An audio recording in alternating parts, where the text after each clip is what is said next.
Bonjour à tous, et oui, j'ai enfin brisé mon petit écart, j'avais passé 3-4 jours à rien vous donner.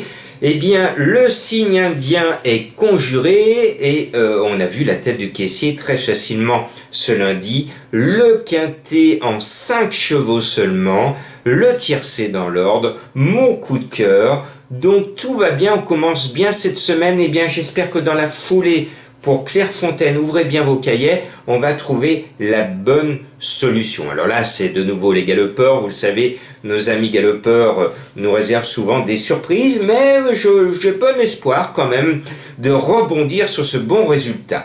Et pour cela, il faut savoir aimer. Le numéro 5, c'est un cheval que j'adore, que je suis, qui est un véritable métronome, qui aurait dû, à mon sens, être le cheval de Madame Colombo, mais elle m'a dit, elle a une mémoire d'éléphant comme moi, elle m'a dit, mais Jean-Marc, je te l'ai déjà donné, savoir aimer. Et elle l'aime pas, généralement, sauf pour Divine Méloise. Samedi, qu'elle me l'a remis coup sur coup. Et Divine était à 70 contre 1 samedi. Son coup de cœur, vous en souvenez, était gagnant vendredi. Donc elle m'a dit, non, pour une fois, je vais pas mettre savoir aimer. Mais moi, je ne l'écoute pas. C'est un cheval que j'estime beaucoup et il mérite de remporter son tiercé. Et puis après, on va mettre Monsieur Quintet, Stéphane Pasquier, qui est en selle sur le 8 Reliable Son. J'ai essayé de mettre l'accent. C'est un cheval que j'ai repéré dans mes jumelles, que j'aime bien. Il va gagner son Quintet avec SP. Voilà. On tient 2 bons chevaux et puis il y en a un autre qui cherche son tiercé. Deuxième pour 2 courses cette année, c'est Cressida, le numéro 9. Le handicapeur lui laisse toutes ses chances. Là aussi, on va peut-être vers un tiercé de cacahuètes comme ce lundi, un tiercé quintet apéro. Avec de petits rappeurs. En 4e position, je mets un cheval qui lui aussi s'est mis en relief dans mes jumelles la dernière fois. Il finit 4e pour sa rentrée. C'est le 13 Amazing Grace. À son poids, elle devrait normalement confirmer. Et puis mon coup de cœur est un peu négligé par mes confrères. Et vous le savez, je cherche toujours une cote supérieure à 10 contre 1. C'est le 10 Gaillou, si vous regardez sa dernière performance. Il finit en tête débattue, mais très près des chevaux du quintet.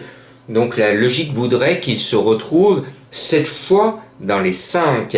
Et puis il y a un cheval qui est un peu mon coup de folie, parce que j'ai fait le papier, c'est vrai, et mes confrères l'ont fait aussi, ils vous le disent, le cheval n'a pas le niveau, il n'a pas le niveau confirmé des quintets. Il a battu de petites valeurs, mais il est en pleine forme, il reste sur 2 belles victoires. C'est le 11 Combermère. Un drôle de nom, Combermère. Eh bien, ça me fait penser à maman, alors à votre maman, si vous aimez votre maman, et comme à Clairefontaine, on est au bord de la mer, et que le jockey est en forme, attention à ce numéro 11, il peut monter en puissance. Et puis, le 2 royaliste est confié par un jockey que je mets très souvent, pratiquement toujours sur mon ticket, c'est Maxime Guyon, donc je suis obligé de le mettre, surtout que vous vous en souvenez, je vous avais parlé du quartier d'Ainay à Lyon quand ce cheval était venu courir chez nous avec les royalistes d'Ainay à Lyon et il avait fait l'arrivée du quintet royaliste lyonnais devant ceux du quartier d'Ainay. Voilà, c'était une petite leçon d'histoire que j'avais donnée à l'époque, ce numéro 2, donc je le remets sur mon ticket. Et Madame Colombo a remis un cheval que je vous avais proposé la dernière fois avec Alexis Badel, il avait gagné son tiercé à une belle cote, c'est l'As Alaba. Il y a 2 A, donc on dit bah, voilà. Eh bien, alors là, le handicapeur l'a puni, il est très chargé, il a gagné 2 fois, mais il se présente 2 fois cette année, il gagne 2 fois. Alors soit il est complètement métamorphosé, il est devenu un cheval de groupe, et dans ce cas-là, il va faire 3, il va gagner 3 fois, et mon fan, qui est un fan d'Alexis Badel, il saute de joie, il va se dire, ouais, mais la cote va être encore intéressante à la gagne, je vais le jouer gagnant placé. Pourquoi pas, mais la logique des chevaux de handicap, c'est de perdre du poids une fois qu'ils ont pris leur avoine. Le cheval, il a pris deux fois de suite son avoine. Donc la logique voudrait qu'il déçoive pour perdre un peu de plomb sur l'échelle du handicapeur. Mais bon, je suis obligé d'écouter Madame Colombo.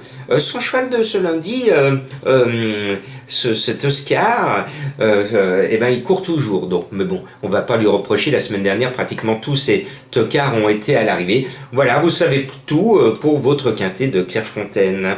Bonne chance!